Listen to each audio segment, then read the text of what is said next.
条，咱们成为火腿汤面吧。这大夏天的，我想还是成为凉面比较合适。也可以呀，只要能和你在一起，成为什么都可以。那你去切条，我下锅煮一煮。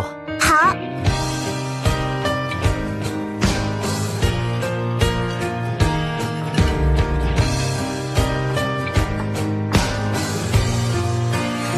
面条，我好了。